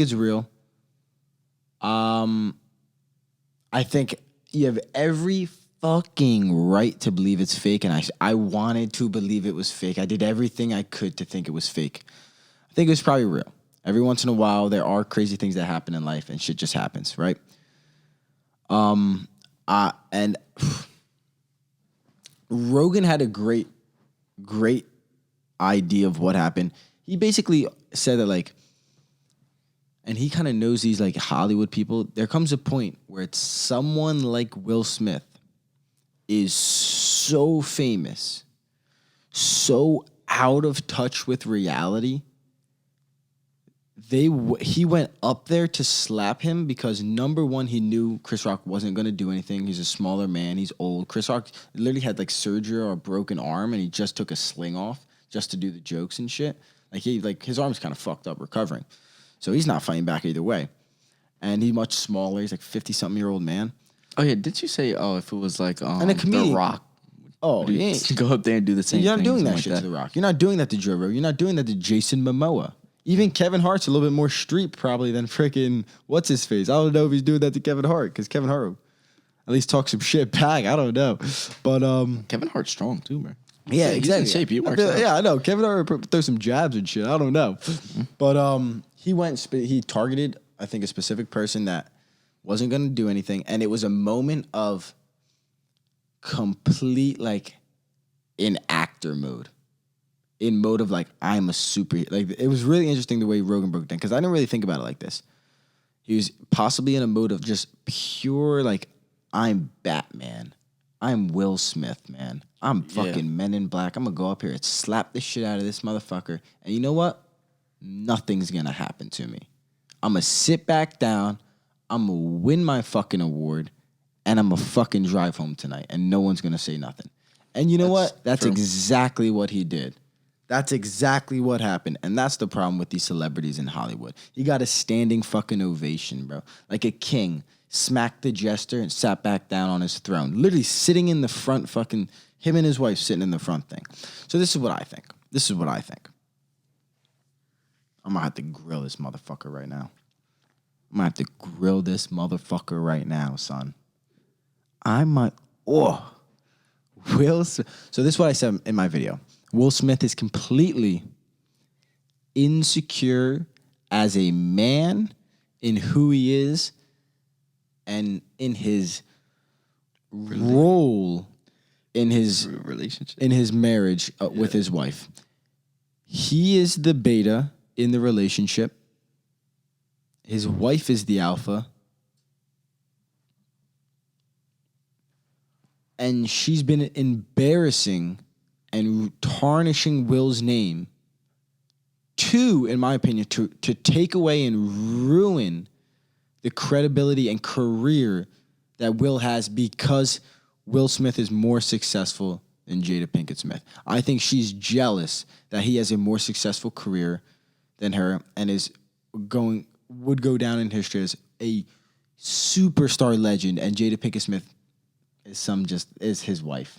Yeah. Right? That's reality, right? Like, I know she was on some black TV shows, and like the black community, I think, respect her a little bit more than the average like white dude. Like Will Smith really tapped in with the white culture, right? And we talked about it before. Yeah. But he's low-key a legend. Jada is married to that legend. For the last few years, she has gone out of her way to put their private life public. That's what they've done. She's done that with the Red Table Talk. They've done that. You have August Alsina come out and talk about they are hooking up. She goes to the BET Awards with this fucking guy. She has the Red Table Talk with Will Smith where, bro, I'm telling. After this, we'll watch it. We'll watch it just for fun. We'll watch shout out to my boy Andrew Tate. Tate, if you're watching this, bro, come on my podcast. Yo, Tate is so lit. Tate is such a real one. He's like one of those red pill guys, like how to talk to girls and shit. But he's funny. He's so funny, bro. He's so funny. He is hilarious. But he made a video like breaking down the Will Smith Jada. One of the funniest videos I ever fucking watched, but also very enlightening because it is what is it? It's it's not an argument. It's a deal. It's like they're making a deal. She brought him to the red table to make a deal. And bro, we'll watch it. But besides that point, I think Jada Pinkett Smith is completely an emotionally manipulative person. She started dating August Alsina when he was coming off of drugs, when he was addicted to drugs. She helped him get off of drugs, and then she started fucking him. And then she had this like open relationship with him while married to Will and bringing him on vacation with the family while he's like recovering from drugs, but she's still sleeping with him. Crazy. And then you go public with all this stuff, basically saying that like Will Smith couldn't satisfy your sex. This is basically what she said. Couldn't satisfy her sex life and she needed to turn it up. All this completely emasculating him, ruining his manhood. And like he lets it happen. He really does. So like crazy. I don't know if that's a form of like Hollywood conditioning, right? Like, hey Will, come over here. We need you to be in a movie, man. You gotta fucking do what we did. Like as in like years of just being a Hollywood it's like playing a role or whatever. Yeah, a Hollywood sucker baby. Like, hey, go get us coffee and we'll give you a role. It's like, hey, go do something and I'll fuck you later. Like that's how his wife probably like there's certain relationships where a man will do anything just to get some sexual pleasure from the wife or get a little bit of please. Like, dude, that is shit. At the end of the day, like a woman doesn't want that. That's why she's going to get another. That's why she's chasing August Alsina. Beta shit. So for real. And it really is. And like on a super fascinating, like you could just say simple like, oh, Will Smith's a beta and a bitch. But you could break it down and more complex and actually like learn from what's possibly happening. Like and that's also like they played around with polygamy. Like a lot of people in modern day are playing around with polygamy. Like, does a polygamous relationship work? Can you be married and have children with someone and both be fucking other people? Nope. Especially in a celebrity light, you probably can't be doing that. And don't believe in that. Yeah, like it's just like you love your wife, you love your one woman. She's like you're the protector of the family. She's the mother of the family, and you guys have kids. Like You can't let someone fuck your wife, and when you do, you're not going to be okay with that, and you can't lie to the world that you're okay with that, especially after admitting to us all this different stuff. It's like we're not judging Will on some whimsical shit. They exposed their whole entire life to the world, and it's like, what the fuck? Like, we watched it. It's crazy. I feel bad. Like, and there comes a point where it's like, that's too much fame. There's just too much fame for one person. Like went up there and slapped somebody. Like, he could just do that shit. It's crazy. So I think Will Smith has been the butt of a joke for the last 5 years because his wife has basically emasculated him and destroyed their relationship and their name as a family. Yeah. And this is my honest truth. And it was one of the straw that broke the camel's back. He looked over at his wife and knew that he was gonna get his ass whooped on some fucking. She was gonna get bitched at, and she was gonna wear the pants in the house which she already does, and she was gonna get mean if he didn't stand up for her. Like a fucking bitch. Like, your wife can't stand up for herself or take a joke. You guys are the most famous people here, sitting front row. You know you're getting Oscar for fucking actor of the year. Your wife talks all about this shit. And also, it was a fucking, called her G.I. Jane. Yeah, the joke wasn't even. G.I. Jane is a beautiful woman, badass, and Jada Pinkett Smith is a beautiful woman. So it's honestly, you're calling her a badass, quite frankly. So it had really nothing to do with alopecia. Never made fun of a disease. Didn't even know she had it. It was ridiculous that they pull this straw man. Oh, well, I had alopecia and shit. Even if you're dying of cancer and like you make a joke, you're here. Like, thank God you're fucking here. Like, hey, maybe you'll be in G.I. Jane and you're not fucking dead of cancer. I think if she's dying of cancer, it would be even better if he made the goddamn joke because G.I. Jane's a strong bitch. It's like, yeah, I'm dying of cancer. I'm a strong bitch. It's like these people are so out of their mind. They're just trying to be the victim. That's when it's like they're so out of their mind. It's like, oh, I'm gonna go be the victim. I'm gonna go up here and slap this guy. It's like you are the mentality is what works. You are at an award show for doing your job, and your job is to make movies for millions and millions of dollars. I'm not saying it's super easy. I don't want to say that. But, dude, come on, man. It's an award. The whole joke of the award shows are that you guys are freaking idiots, egomaniacs that need an award for fucking doing a high-priced job. It's so funny. Like, the British guy that makes the Golden Globes, he'll come out there and make fun of all of them and be like, you guys are... Like, last year, he was hosting the Golden Globes, and Apple, his opening monologue, Apple made a documentary about like hard work and loving fucking people and taking care of the community. He's like, yeah, Apple made a fucking documentary. And the guy's sitting right there that made the documentary. He's like, meanwhile, you have sweatshops in China where people are fucking killing themselves. He's like, it's fucking ass. And he says it right in front of all of them. He's like, so when you come up here and you win your award, don't give us some petty speech on how to treat the world. You are in no position to criticize the public on how to live their life. He's like, get your award and fuck off. And Tom Hanks is like, it's like, yeah. You see me in the background. True. But yeah, no, it was funny, but yeah, I think, Will Smith. Once I found out that he might be donating to Scientology, I was just like, he's long gone. He's long gone. There's no way coming back from the Scientology, bro. Yeah. I'm talking your fucking ear off, bro. I haven't recorded a podcast in so long, bro. It's okay. I'm having fun, though. Good. You want to talk about anything special, buddy? Yeah, I do. Like what? Let's talk about fasting. Let's go. Here. I need to know what you know about fasting. Well, that's going to charge you $75 a month, right? Buy my course. Link in the description. I gotta subscribe to Luki V. So what do you want to know about fasting? We were talking about it a little bit earlier in the old pizza shop. In the old worky durky. Yeah, so me and Braden were talking about it earlier because he fasts, and I was thinking about getting an intermediate fasting. I'm trying to do more research on it. Okay. As I was doing today. Intermittent fasting. Okay. Like I know some of the benefits are sharper mind. Like I know it helps your mental a lot because we never living in this day and age. Like this can tap into a lot of things. Like you know how people are like just shitting on guys and stuff like that. Like we don't have to. We don't live in a world where it's like survival mode. You know, back then when people weren't eating or getting food every day and getting hunted themselves. Yeah, and having to go into that survival mode. We live in a very comfortable world where you don't really have to do anything. Where's my next meal coming from? Yeah. You know what I'm saying?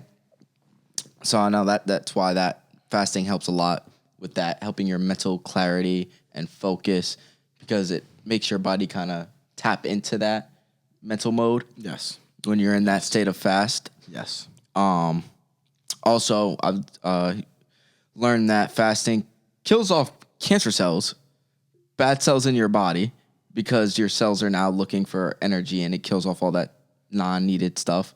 Never knew that. That's actually very interesting. That doesn't like decrease your chances of like getting diseases and cancer by like some hundreds of % or something like that.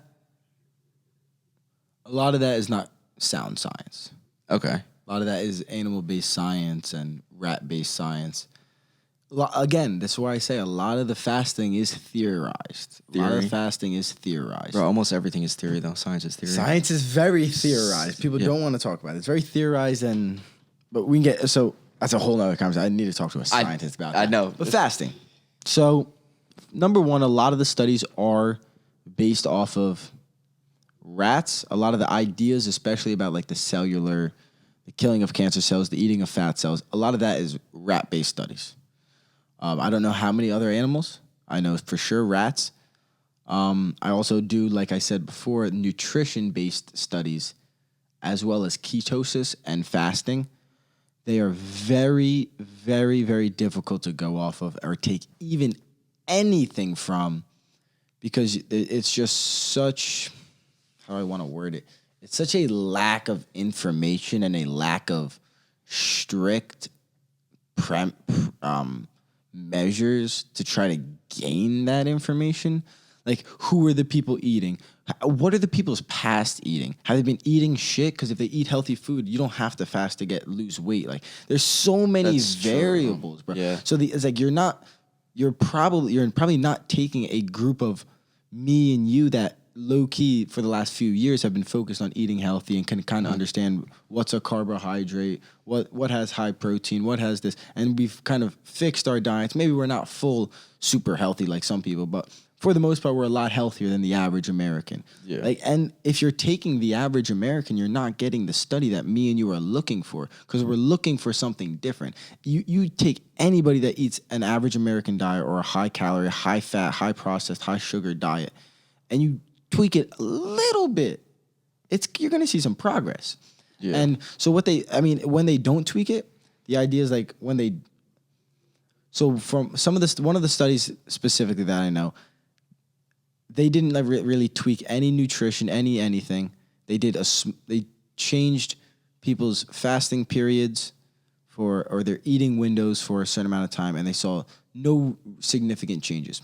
Okay, well, did you see everything that person? How do you know that person didn't eat something at 12 p.m.? Right? Like, did this person go home? Are you locking him hostage? Genuinely, like, because you lick an ice cream bar at 12 p.m., okay, spikes your insulin. 25 calories, maybe that's a gram of sugar, right? And it breaks fast. You break fast, you break ketosis, whatever it is. You're doing so many, like, there's so many things, like, that the real, like, these nutritional studies and especially these ketosis and fasting studies are so, like, they're so far off from trying to get anything, like, educational based. Like, maybe there's some recent studies that I haven't really been, like, staying on top of, but for a while, like, it's so hard to find that, because you need to find it. I guess in my opinion, you would need to find a group of genuinely, like, pretty healthy, all kind of on, like, a similar kind of regimen diet, the same amount about protein, the same amount probably carbohydrates, the same amount certain things, maybe the same age level, right? Maybe the same, on average, probably the same height. And you have to 100% track their diet. Like, how many times you ask someone, like, what they ate, and you know they're lying to you. You know they probably added, like, some Skittles and shit. Like, that shit adds every single person. Yeah. Every person. So it's like, I mean, even me. Yes! Yes! So it's like, how am I, like, I don't, like, this guy's, like, in a study getting paid to do a study. Of course he's going to tell you, like, nah, man, I haven't eaten since I came in here, bro. He's, like, got fucking chicken hanging out of his fucking tooth. You know what I'm saying? It's like, well, how are we supposed to know? That's like, how true. are we, genuinely, how are we supposed to know? Accurate. You didn't add that to the study. Like, where's this kid live? What's he doing all day? Did he eat anything all day? How am I supposed to know? So it's like, that is so lost in the studies. So again, a lot of it is, like, a lot of the fasting theorized. So one of the theories with fasting is, so you go into the idea of mental clarity and sharpness. That's the main proponent of fasting that people want to tap into when you get past the point of losing weight, right? Mm-hmm. The main selling point of fasting and intermittent fasting is helping overweight people lose weight. Obviously, lowering your calories, whether that's restricting your time zone or whatever it is, you're going to eventually lose weight. You will, right? Exercise will increase that. Healthier diets will just shoot that through the roof, even more than increase that, I think. The healthy food will change the weight more than exercise almost will, depending on the exercise. It goes hand in hand. Yeah. And Can't have one without the other. yeah. And yeah, it's just so then you get into the idea like how much does that actually lose weight, right? We'll start there. How much does intermittent fasting actually lose weight? Like I said, if you can cut calories, if intermittent fasting helps you cut calories, then that's what you should do. If making yourself only allowed to eat from 1 p.m. to 6 p.m. and you may not get around to certain foods that you normally would to, or you maybe don't start your day with foods that you normally would, and just doing that helps you maybe restrict that, that's a great start. That's a form of like restrictive diet. That's a form of intermittent fasting that can really help you. Still got to tap into some missing calories if you're missing calories, but if you're trying to lose weight and just restricting the times helps you restrict calories, that makes sense. I kind of understand that. But then like what you were saying is the idea of killing cells, killing fat cells, killing dead cells, attacking dead skin cells, attacking a lot. There's huge arguments for that. Anything really scientifically based, absolutely not. Low key, I'll be honest, probably not. Anything solidly science based, probably not. Animal based, yes. Theorized based, yes. And like historically theorized based, yes. And we're gonna go into historic right now. So then the idea of a human is a specific word. I can't think of it, but the idea of a human constantly digesting food, being in a mode of digestion all day. There's a specific word of being in digestion and not being in digestion. Most Americans now are in a point where we're in digestion more than we're not in digestion. Yeah. Right? Even when we're sleeping and waking up, like most people are just fucking eating all the time. All day. Which is not good. Which is insane. Our whole life, we've really been the opposite. We've mostly been in non-digestion where we're looking for calories and looking for food and scavenging and holding out food to then be able to eat it. And when we do eat it, there are arguments that we probably have. I don't know, because all right, so if you fast for 7 days and you eat, if you fast for 7 days straight, which some people do, and you eat, let's say you lost thousands of calories. If you try to eat 4,000 or 5,000, you could die right there. Too many calories, your body won't be able to digest that, and you could die. But there are arguments back in the day, if you were to go like a day or 2, 3 days without eating, you would then get a big meal, and then you could eat a lot of stuff throughout the day, and you would eat all these different things. So the argument is that hunting isn't, I guess hunting isn't as easy as sometimes we say it is. Yes, Lewis and Clark traveled across West, and there was bountiful amount of animals and stuff. Hunting's not that easy, and you're not always going to have food. And the idea is there were days where we were genuinely like starving and hungry for days.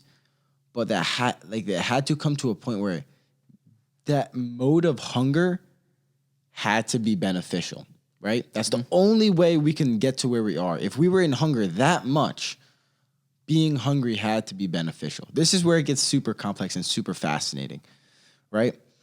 So when you're in that hungry mode, your senses become dilated. Your cognitive reaction becomes completely dilated. You can feel it too. Like when you really go into like a fast sense, intermittent fasting is hard because you can't really tap. If you go like a full, like you ever go like a 24 or 48 hour fast? Have you ever done something like that? Nope. Okay, so we'll get into that conversation too. That's when you get the clarity. That's when you really tap into that clarity. 16 hours, you're mostly just like hungry all day, right? Like there's certain times you might be able to fight it off and you will tap into certain points of clarity and shit. But someone like us, like, I don't know. I feel like we need our calories. Someone like me and you. Yeah, that's also very true. And we're not eating that bad, per se. So we're at a point where, like, there's some people that just intermittent fast all day, and when they do eat, it's just a restricted time zone. They eat if their body needs 2,300 calories, they'll eat 2,300 calories in a restricted time zone. Some people that are really busy just do that in general. Like the CEO of Twitter, Jack Dorsey, would just eat one meal a day, right? It's just easier. I'm busy as shit. I'm not running marathons. I just need to eat a little something, have some fruit, have some vegetables, have some fiber, have some meat, have this, that, and the third, and then I'm good. Or have a little bit of carbs, whatever it is. That's understandable. Some people need more calories than that if they're like a big ass guy. Mm-hmm. And but so some people live by that, and some people really like the idea of just eating throughout the day, making sure you get your nutrition. But then there are points where you need to take a fast, where you need to take like a 1 day, 2, 3 day fast. There's 7 day fast. Goddamn, there's 40-day fasts. There's 40-day fasts, which are really crazy. And those get really dangerous. You really have to know what you're doing to do something like that. Even a 7-day fast. 7-day fast is very, very, very dangerous. The best starting thing is a 24-hour or a 48-hour fast. Very challenging. And then one of the most challenging things someone can do probably around, like for us, is a 72-hour fast, which is a 3-hour fast or a 3-day fast. The idea with that is they say like people that are addicted to foods and addicted to processed foods, sugars and stuff like that. If you do a 72-hour fast, it'll reset a lot of your taste buds and a lot of like your biology to the point where like you won't really be addicted per se to as many like your body will just get a little bit more adjusted to like regular shit that it actually wants, like real nutrients. It's craving nutrients. A lot of people eat junk food all day and then they binge again at nighttime because their body's craving nutrients and minerals and quality calories. But then at the end, they just finish their night with another batch of shitty calories.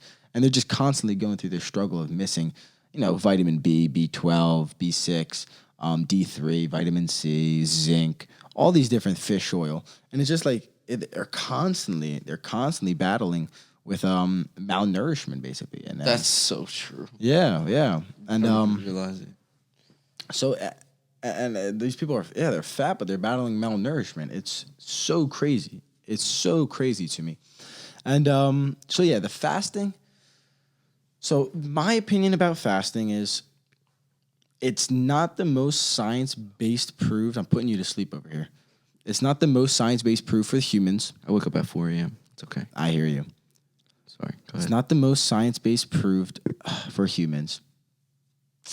I think intermittent fast, for someone like me and you, like we're already kind of like low body fat. We're not doing it for weight loss. The time restricted eating, I don't think you're going to see that much of a cognitive change. I think days, I do think, how about this? If let's say you're looking for a cognitive increase, I do think you would find it if you were to fast early at nighttime. You start at like 4 or 5 p.m. and then you don't eat all day the next day type shit. Or like till nighttime so you go to bed so you can sleep on it. But like that day, you might be able to peak in. But you also like have to get through a point of like, you're going to be starving of food. Like you've never fasted. I don't know if you ever have, but if you never fasted before, you've never gone from like early morning all day without eating. You're going to be like, I need food. Like, and you don't really need food, but it's just like, it feels crazy. It really does feel crazy. Like early morning where you're like, you're going to die. And you're like feeling all like shit because you need food. You have to get past that. Like that's where you like start really learning about your body.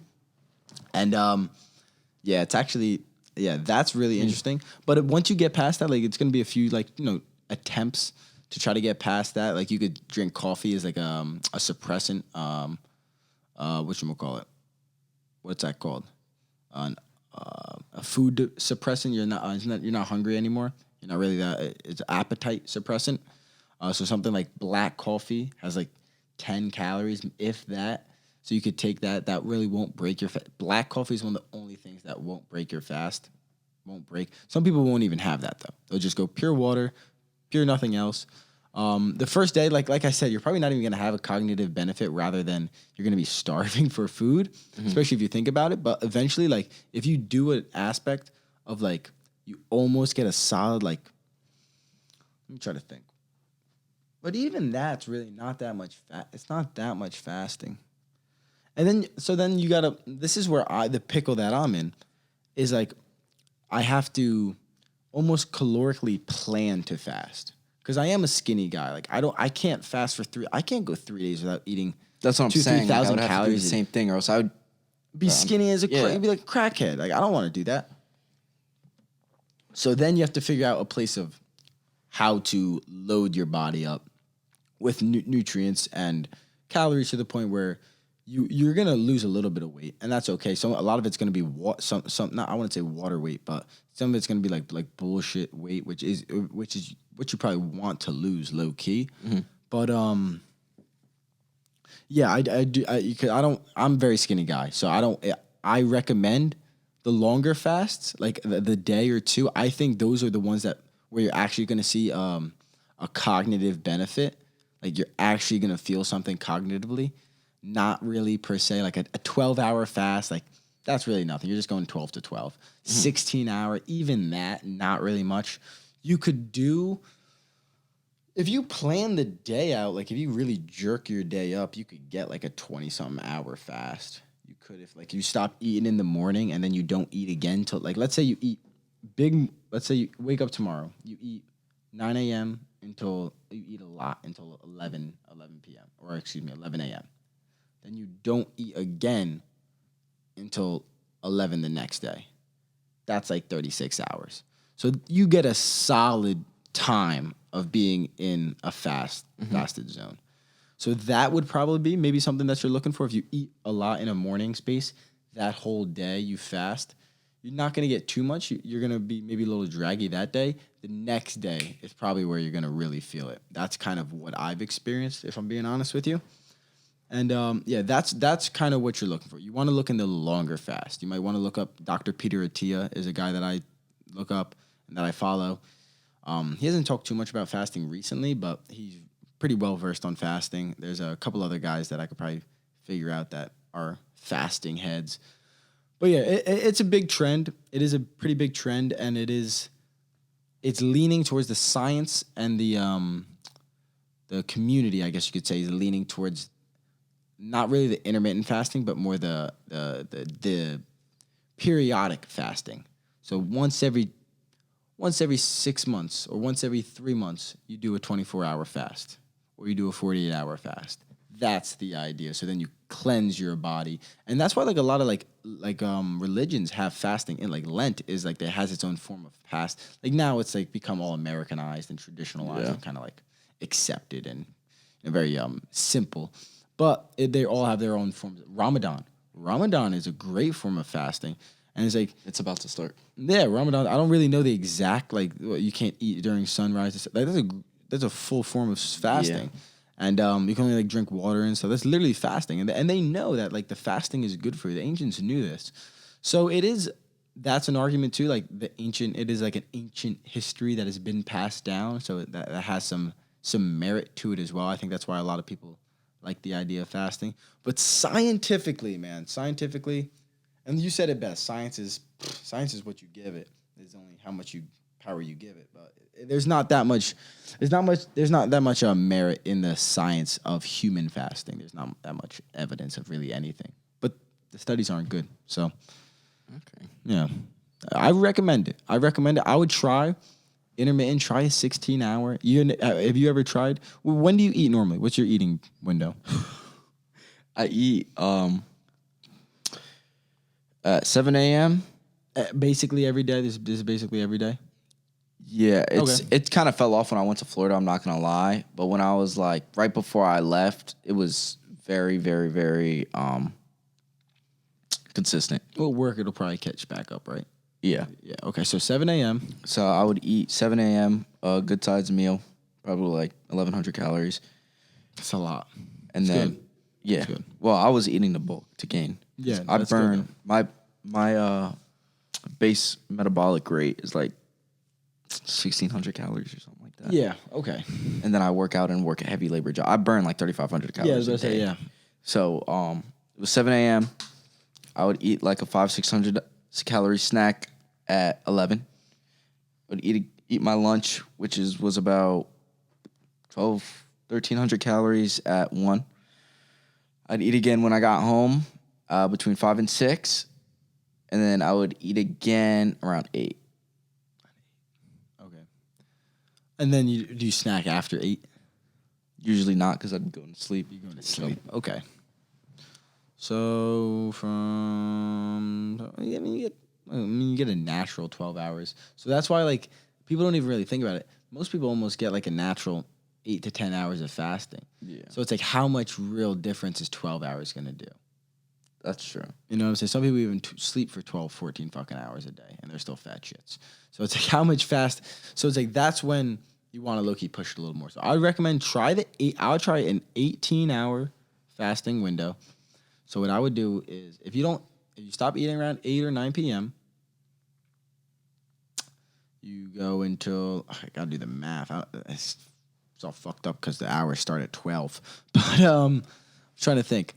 Let's just count off. So if you go to sleep at 8 or 9, so it's 10, 11, 12, 1, 2, 3, 4, 5, 6, 7, 8, 9, 10, 11, 12, 1, 2, 3. What's that? 18, 3 p.m. 3, 4, 5 p.m. You get about like 18 to 20 hours of fasting. If you go to sleep and you don't eat until dinner time. Yeah. So that would So basically it would be like that'd be your 6-hour window. Yes. Every night. It'd be your 6-hour window at nighttime, and then it would be 18-hour fast. Altogether. Yeah. Yeah. Yeah. That I would recommend that. It would be a little hard on like a work day because you're putting out a lot of stuff. So you might want to try it on like a day. Again, that's why I say it's a little difficult for someone like me and you because we're already kind of like thin, lean. It's not the easiest to just cut calories from our diet. Like we kind of need it. Yeah. So so I would, if you're gonna do that, maybe even recommend like the night before stack up on calories. If you know like you're going into work the next day, you might want to. But like there is the argument like, hey, like you're tapping into like the that primitive mindset, that focused mindset. You're already focused at work. Like you kind of want to burn those bullshit calories anyway. If it's true that you're burning cancer cells and you're burning these fat cells and you're burning all these dead cells, like you kind of want to, I guess, just like work out that day and grind and just, you know what I'm saying? You don't want to work out too hard, obviously. So yeah, it's a fine line. It's a fine line. Fasting is very interesting. I do think the 12 to 14 hour fasting is kind of bullshit. I think that's a kind of just an easy sell to people like, you're fasting. It's just like a label. It's like, bro, I be fasting and shit, bro. I intermittent fast and shit. It's like, no, you Nah, bro, you just go to sleep. You just go to sleep, bro. Shut the hell up. So like, I really do think that 16 is going to be difficult. 16 to 18 to 20 hours are going to be difficult. And then the 24 to 48 hours and the 72 hours are going to be a challenge. I've yet to do something like that because I want to calorically plan. And I have a whole entire I have a science study documentary that I want to make about fasting and about endurance running. I don't know how I'm going to exactly do it. I want to talk to some more people and talk to some scientists and experts about this shit. But yeah, basically I want to do like an endurance race. Regular, loaded up on carbohydrates and protein and fat. And then I want to do one fasted but carb loaded and calorie loaded to the point where I'm like not dying of like freaking like I have no calories. But to the point where I have the calories and then I tap into the mental space of a primitive fasted state and see, will that give you athletic performance advantage or an endurance performance advantage at that point? That wouldn't be really athletic, right? Like golf would be something where fasting would you probably fuck somebody up in golf if you're fasted. Yeah. Like someone like long distance running might not. That'd be probably the opposite, right? You might literally need carbohydrate. Burning so much. It literally might come down to that. So I don't know. I'm going to try. Or could you get into the point where you're fasted and as you're burning those calories, you just replenish a few calories and you're still kind of in like that. You already started the race in that primitive mindset. I don't know if it would last. You kind of break the fast, right? But you need the calories. Or maybe you could take MCT oil and it wouldn't be like fat. I don't know. You take fat and it wouldn't be calories. I don't know. I don't know because it would spike the insulin. Isn't that what breaks the fast? What's that? The spike in insulin or sugar or something like that. I think just getting calories in general. Nah, not everything's gonna spike sugars and shit. That would be more the ketosis. But fasting is more just the you could eat anything, it'll break the fast if it's calorie based. It's just the idea of digestion. Yeah, the sugars more is the ketosis. The ketosis is when you're completely drained off of sugars. And I think that's good. You want to be in ketosis every once. I don't think it's good to be in ketosis forever, but I do think it's good every once in a while to be in like a ketosis cleanse. Yeah. And yeah. All right, we'll wrap this up. We've been talking for a while. I'm ranting everybody's ear off. I mean, we could shoot another one if you want. Dude, come back on in like a few weeks, bro. Come back on in a few weeks. I'm about to have somebody. I think I'm gonna have Rob on. About to have the runner on. We're still recording now if you want. Oh, we're still recording? Yeah, but I'm about to say goodbye to everybody. Oh, shit. You just turned it off. No. Oh, you can't see it. But I'm about to have Rob on, and then distance runner, and then I got a few other guys in set. I'm about to have that guy Jake Berlaga back on. I got a few different guys in set as well that I'm DMing. Answer my DMs, everybody. But Ant, thank you for coming on, brother. Dude, hope you guys enjoyed the podcast. Of course, bro. Come on again. Ant will be on before. If I leave New Jersey, Ant's coming on before I leave. The Keepin' Real podcast is going nowhere except in another state, maybe. But it's going everywhere. Yeah, exactly. It's going everywhere. So Ant, you guys want to check out Ant's content? Link will be right in the description. Smash that like button, subscribe. Hope you guys enjoyed. Check out my content. Check out the music videos. Check out everything that's going on. We're turning up. 2022 is our year, baby. It's our year, man. Deuces.